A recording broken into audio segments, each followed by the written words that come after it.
Hey guys, welcome to another video on Bharat in Germany. My name is Bharat and this is another step-by-step guide where I'm going to show you in detail how exactly do you study your bachelor's in Germany. Now, this video took a lot of time to make, so if you like this video towards the end, please make sure to leave a like and subscribe to the channel and also share the word about this video to your friends. That always helps out the channel and also helps spread awareness how simple all of these steps are. And once you plan them properly, once you strategize, actually going through it becomes much simpler. So this video is going to help them with that, and you too. So let's go to the whiteboard now and start the entire step-by-step part. So many students ask, what are the steps to start your bachelor's in Germany? And of course, I'm going to go through all of these in a lot of detail. So just wait a bit, but let me take you from the very starting steps, which is like the decision. So do you go to Germany or somewhere else? And I think this is a very important decision that every single one of us have to make when you're thinking about choosing a specific country. I really like Germany because you have the education system very nicely put together, as in you don't have any kind of tuition fee, you have really good universities, you have other international students joining in, and the semester contribution is very less, which is around 150 to 300 euros per semester. And there's no tuition fee whatsoever for public universities other than some paid programs. So like some public universities also have some English taught paid programs, so that could be different. Then take a look at the job market. If you think about Germany, Germany is the fourth largest economy in the world. It is the largest economy in Europe. So of course, like you have a lot of opportunities to work with different kind of important companies. The salaries are good, the job security is also there, and you also have very good labor laws. So there is no like hiring and firing culture that you see in Germany. Now let's talk about lifestyle. In lifestyle, of course, the crime rates are much lower when you compare with any of the other countries. For example, of course, many people talk about USA and stuff. So there you can see, like, you know, the crime rates, like they are generally way worse than what you see in Germany. Then you also have to ask yourself questions like, you know, could I grow a family there? How is the feeling of safety? And if you are seeing this video as a parent, you also have to think like, would you feel safe about your child actually moving to a country like that where guns are so easily purchasable? And I personally do not think that's a good idea. Work-life balance you also have to think about in Germany, like that's very solid, and also the living expenses, these are very low. If you compare that with Numbeo, this is a city cost of living comparison. Here you can see that the consumer prices in Washington DC are 15% higher than in Berlin. Consumer prices including rent in Washington DC are 44% higher, almost 44% higher than in Berlin. So like if you go to US, like it's a very expensive country, not just to like, you know, study, but also just to like sustain yourself there. The living costs are way higher than what you would see in Germany generally. So that's generally a smarter decision if you're thinking about coming to Germany, and you don't have to worry that, you know, you will be making a lot of debt onto yourself and will have a lot of years to kind of like, you know, get over that debt. So all of those worries are not there, at least. Now the story of permanent residency. You generally get your permanent residency after 2 years of studies. This is a special provision for the students who do their bachelor's or master's from any German university. After 2 years, you get your permanent residency, and after a total of 8 years, generally you get your citizenship. There are also like clauses where you can like make it a bit sooner. So after 8 years, this means 2 years, let's say, or 3 years in the case of bachelor's, you've already spent during your studies. Then you spent 2 years to get your PR, so 5 years are gone. This means like after next 3 years, you're able to get your citizenship. Now, how do you get your permanent residency after 2 years? You have to actually pay taxes for 2 whole years and also the semester contributions. Very important. It's not like you just stay in Germany and you don't get any kind of job whatsoever and they will still give you the permanent residency. That's not how it works. So you have to work, and once you find a job, it's very easy to get the permanent residency. Now, what is the issue with bachelor's? Because all of us know that, like, you know, studying in Germany for bachelor's is a bit more complicated than for master's. The issue arises that in Germany, you are having 13 years of school studies before you start your university. But in India, we know we only have 12 years of school study, and then afterwards we start our bachelor's. So how do you make up for that 1 extra year? So there are different ways to do it. If you're doing IB or Cambridge both, then of course you can directly apply to German universities without any kind of problems whatsoever. In those cases, what could be a requirement is, for example, you need German language proficiency in order to apply for a German taught bachelor's program. So that's just the additional requirement that you have. But otherwise, according to the grades and documents, you'll be completely fine. and you can start studying your bachelor's in Germany without any kind of problems whatsoever. Now, if you take a look at the state board or CBSE board, there you have three options. The first one is Studienkolleg, the second one is IIT JEE Advanced, and the third option is that you do 1 year of bachelor's in India, and then afterwards you apply to Germany, because that one extra year of bachelor's covers up for the additional year that is needed in Germany. So like I told you previously, 13 years for German schooling, but in India we have 12 years. When you add another 1 year on top, you have 13, so you can apply to German universities without any kind of problems. Now, what are Studienkollegs? Studienkollegs are generally 1 year of preparatory course which teaches you different kind of things which are generally taught in the universities afterwards, so that it prepares you for the studies in German universities. Now, there are 5 different kind of courses. There are also like, some applied courses, so you will have combination of these, but the main ones are here. M course, so if you want to study medical, biology or pharmaceutical degrees. T course, if you want to study mathematics, science or technical degrees, so like engineering and stuff. W course is for business, economics and social science degrees. G course is for humanity or German studies. S course is for language studies. So it's pretty simple. Now, how does the application documents work? Now, we have already seen here that if you're going for Studienkollegs, generally it's the easiest because you don't have so much back and forth, like the processes are more streamlined. But I also know students who have done their first year of bachelor's in India. I have a student recently in my course who is actually a part of the complete course of finding jobs in Germany. So she has done her first year of law from India, and then afterwards she came to Germany, and now she's studying in Germany her bachelor's in international business. So you can also like do some kind of like, subtle changes there. So that's the main thing. Now let's take a look at the application documents. Generally, when you're applying to Studienkollegs, you need 2 main things, which is the 12th mark sheet and then your B1 or B2 certificate. This depends on what kind of Studienkolleg you're applying to. Also, there's a video that Vishal made on my YouTube channel, which is the complete guide for Studienkollegs in Germany. You can also like definitely take a look at that video, and you will learn a lot more things there too.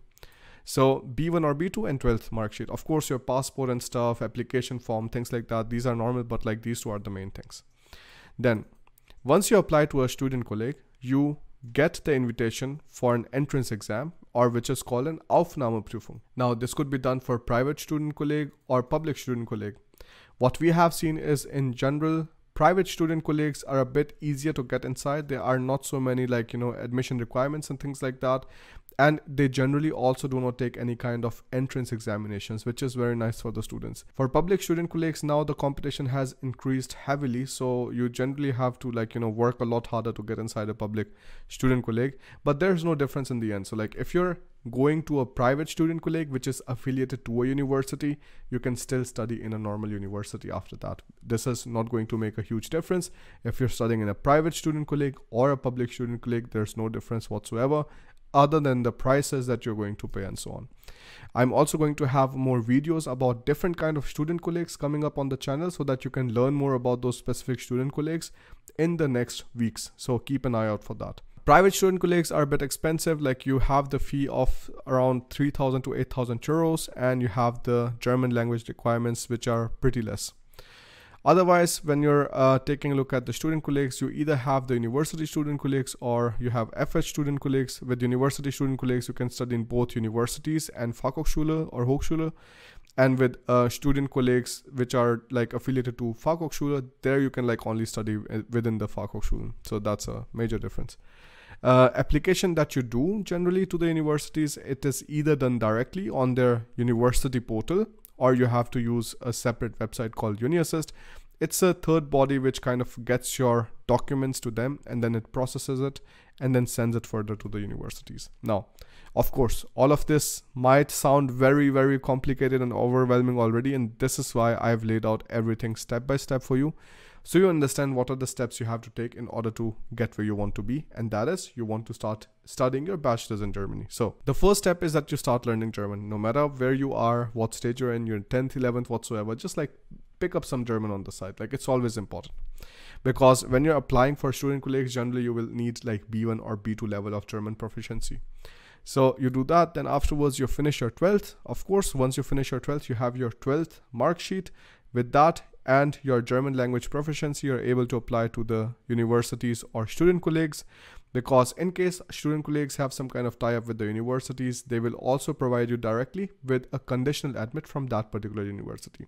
Otherwise, you apply to the university, they are going to give you the conditional admit, and then you can go ahead and apply to a Studienkolleg. And generally these universities will also specify that, okay, like you can study in this Studienkolleg or that one, like they will already give you some kind of recommendations. Then once you have the conditional admit, you can come to the Studienkolleg, and it depends if you are supposed to write an entrance exam or not. If you're studying in a private Studienkolleg, then you don't generally have to write the entrance examination, which is one worry less, because then you can directly start studying your Studienkolleg and prepare better for the FSP exam.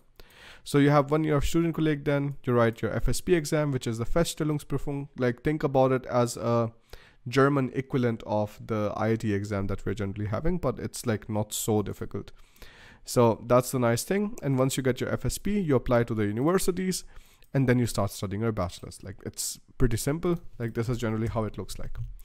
Then afterwards, how do you apply to the universities? So generally when you're applying, you need your FSP certificate, you need your conditional admit, and you need your 12th grade certificate. Now, what we have seen generally is you get 50% weightage for FSP and for the 12th grade, whatever marks you receive there. But in many cases, we have also seen that FSP is generally given higher, percentage. So I think it's really important that you're like thinking about performing very well in FSP, even if you couldn't perform well in your 12th grade. So Aufnahmeprüfung, I think we discussed this already. This is for the D course if you want to study engineering. Generally, the Aufnahmeprüfung for a Studienkolleg, the entrance exam, this consists of German B2 and maths. So like both of these things you have to prepare for. So then afterwards, let's talk about like, preparing to apply for German universities and stuff. So, and also like, this is also pretty much applicable to Studienkollegs, because when you're like applying to Studienkollegs, generally if you have any kind of questions regarding visa and things like that, there like is also where the complete course for studying in Germany can help you. So when you're thinking about starting to learn German, there are like 3 different ways you can think about it. Like there's the first one, which is like, Smarter German. This is an online course. You can directly find it on our website, bharatingermany.com.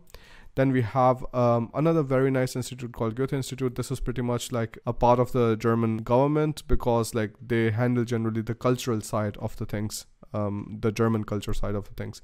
And you also have to write the exams with them so that the exams are accepted. So like your certificates are accepted. If you are getting a Goethe certificate B2, then this is going to be generally accepted everywhere. So you don't have to worry about it. Now for the preparation part, Language Pantheon is also like, having a very good name. I've seen good reviews there, so you can like definitely take a look at these 2. Now thinking about selecting courses at universities, you can take a look at the DART portal. Like there you can find also like, preparatory courses and things like that. And if you need any kind of extra support, you can always like enroll into our course, complete course for studying in Germany. We have over 1,000 students enrolled in the course, and so far they have very good experience.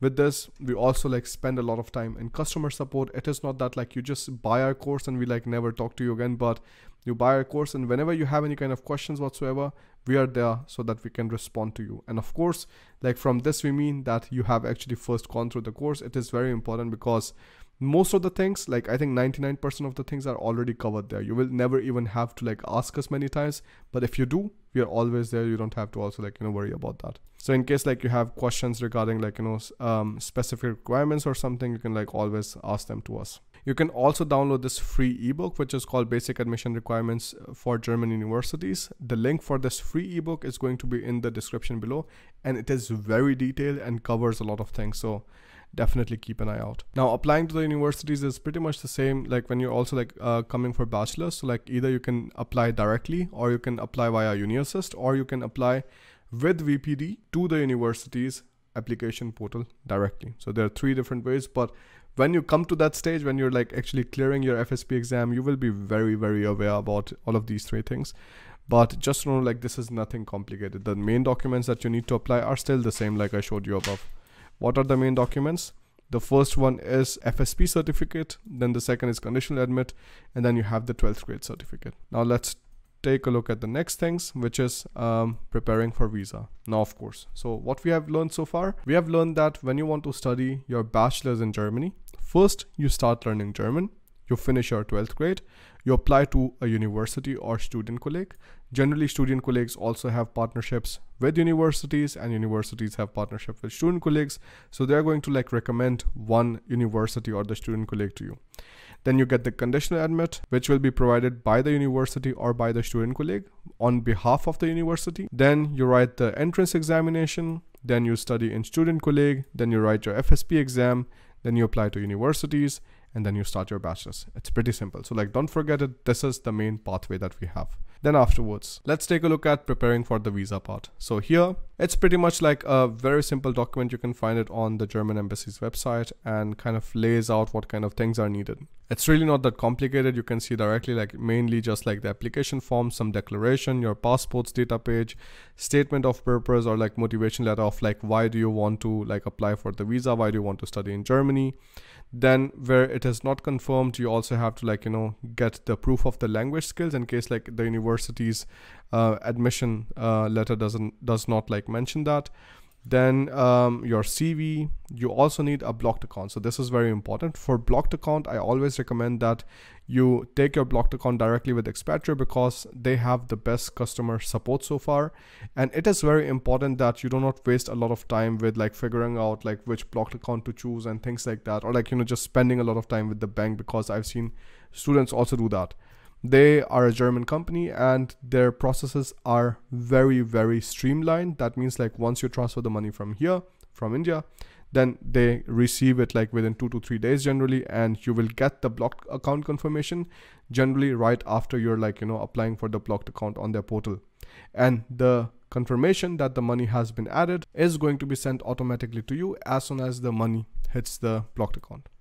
So that is pretty simple. When you're thinking about accommodation and stuff, like there are a few websites that you can take a look at, WG gesucht, and you can think about private accommodations, or there are Studentenwerk hostels. So these are like generally in collaboration with the universities. So this is also something not dramatic. You can find it. Like I haven't seen anybody who was planning to come to Germany and couldn't find a place to stay. Now, if you're thinking about coming to Germany, you have your accommodation, of course, or Airbnb where you can stay. In case the accommodation doesn't work out, stay in an Airbnb for a while and till the time you cannot find the accommodation. Like generally, once you come here, it is much, much easier to find. You book your flight, you pack your things, and you get apostille on some of the important documents. So at the stage of bachelor's, it is still not so important, but let's say when you're heading towards your, you know, master's, or you want to apply for permanent residency and things like that, then I think like these documents are important. You should get some apostille on a few important documents like your birth certificate or your 12th certificate, things like that. About packing, I have to give an advice, man. Like don't pack everything. So most of the times, if you have any kind of like, you know, cravings for Indian food, you can find those Indian stores directly in your respective cities, and you can find Indian things there. So kurkure, lays, whatsoever, like, you know, the Indian flavors, you can find all of that there. That's not so dramatic. Also like poha, atta, all of that. So then towards the end, like when you're in Germany, you just do your city registration. This is standard for everybody. You have to activate your blocked account. You have to start your current account. So this could be with Commerzbank, with N26, with any of the other ones. Then you get your SIM card. That is also important. You do your university enrollment. This is also like, you know, simply done. You get your semester certificate. So in this case, if you are coming via Studienkollegs, so you generally enroll in the Studienkolleg. It's pretty simple. Depending on if it's a public or private Studienkolleg, you can also get your semester ticket, and then you have access to online study portals of your university. Again, like semester ticket also like depends, you know, what kind of Studienkolleg it is and so on. So this is how it is. It's a pretty simple process. I know like it sounds like a lot, but you have to just focus on these two things. Application documents are 12th mark sheet and B1 or B2 certificate. That's it. So if you think about it, like it's actually much simpler than coming for masters, because you just need two application documents. But of course, like, you know, things which complicate is like with Aufnahmeprüfung and stuff like that. But in those kind of cases, you can choose for private Studienkollegs in case like your finances can afford that. But otherwise, I think simply just go for the public Studienkollegs. There you have to put a bit more effort inside, but yes, you can save a lot of money. So that's the thing. So this was pretty much it. Thank you so much for watching this video, and do not forget to actually leave a like on this video and share it with one of your friends who might be interested in knowing the process of how do you study your bachelor's in Germany. If you want to show it to your parents or something, you can also do that, because I know sometimes to show a process very clearly, it is difficult, and that's why I put so much effort inside to make all of this so visual for you. If you want any kind of support whatsoever, you can take a look at our course, complete course for studying in Germany, where we support students from the moment they enroll in the course till the time their studies are done in Germany. So this is something which nobody else provides, and this is also the reason why we have over 1070 students in our course. And the Big Academy is the largest online portal out there which deals with everything related to Germany. If you want to find jobs, if you want to study, if you want to look for, presentation strategies, if you want to find accommodation, things like that, we have support regarding all of these things. So you can take a look at all of that there. If you still have any kind of questions regarding the course, you can write to us at bharat@bharatingermany.com. If you have questions regarding the video, you can leave your comments down below. Thank you so much for watching this video, and I will see you in the next one. Bye.